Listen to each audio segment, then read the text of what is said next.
एक बार की बात है, एक घने जंगल में एक रहस्यमयी पेड़ था। इस पेड़ के बारे में कहा जाता था कि यह केवल उन्हीं लोगों को दिखाई देता है जो सच्चे मन से ज्ञान और मोक्ष की तलाश में होते हैं। इस पेड़ के नीचे बैठकर कोई भी व्यक्ति अपने जीवन के सबसे गहरे सवालों के जवाब पा सकता है। लेकिन इस पेड़ तक पहुंचने का रास्ता बहुत कठिन था और जो भी इसकी खोज में निकलता वह लौटकर कभी नहीं आता। एक दिन 3 यात्रियों ने इस पेड़ को खोजने का निर्णय लिया। पहला यात्री एक धनवान व्यापारी था, दूसरा एक ज्ञानी साधु और तीसरा एक साधारण किसान। तीनों ने अलग अलग कारणों से इस पेड़ की खोज की ठानी। व्यापारी ने सोचा कि अगर वह इस पेड़ के रहस्य को जान लेगा तो वह और अधिक धन कमा सकता है। उसने अपने साथ बहुत सारा सामान ले लिया, कीमती पत्थर, सोने के सिक्के और अन्य वस्तुएं जो उसे लगा कि उसकी यात्रा में काम आएंगी। जंगल में प्रवेश करते ही उसे एक नदी मिली। नदी पार करने के लिए उसे अपना सारा सामान छोड़ना पड़ा, क्योंकि नाव वाला केवल उसे ही ले जाने को तैयार था। व्यापारी ने सोचा, चलो पेड़ मिल जाएगा तो और धन कमा लूंगा।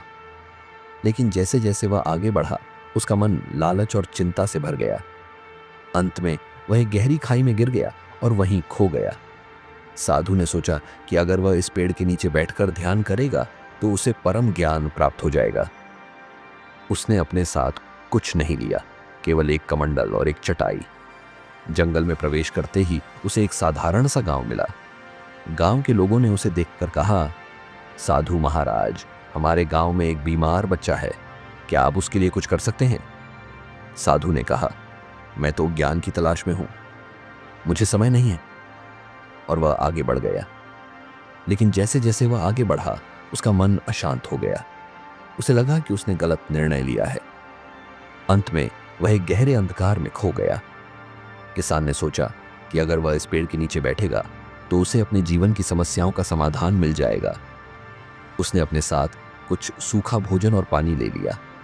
जंगल में प्रवेश करते ही उसे भी वही नदी मिली। नाव वाले ने कहा, तुम्हारे पास क्या है? किसान ने कहा, मेरे पास केवल यह सूखा भोजन है। नाव वाले ने कहा, यही काफी है, और उसे नदी पार करा दी। आगे बढ़ते हुए किसान को वही गांव मिला। गांव के लोगों ने उससे मदद मांगी। किसान ने सोचा, मैं तो अपनी समस्याओं का समाधान ढूंढने आया हूं, लेकिन इनकी मदद करने से शायद मुझे भी कुछ सीख मिले। उसने गांव वालों की मदद की और उनके साथ कुछ दिन बिताए।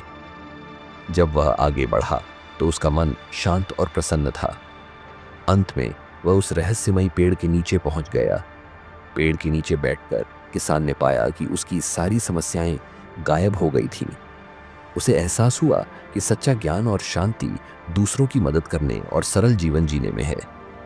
वह पेड़ के नीचे बैठकर ध्यान करने लगा और उसे वह शांति मिली जिसकी वह तलाश में था। इस कहानी से हमें यह सीख मिलती है कि लालच और स्वार्थ से दूर रहो, सरलता और करुणा को अपनाओ और दूसरों की मदद करो। यही सच्चा ज्ञान और शांति का मार्ग है। अगर आपको यह कहानी प्रेरणादायक लगी है तो इसे अपने दोस्तों और परिवार के साथ शेयर ज़रूर करें और कमेंट्स में बताइए यह कहानी आपको कैसी लगी। अच्छी लगी है तो वीडियो को लाइक करना ना भूलें। अभी आप इस चैनल पर नए आए हैं तो आप इस चैनल को सब्सक्राइब ज़रूर कर लीजिए। आपको ऐसी वीडियो रोज देखने को मिलेगी। धन्यवाद।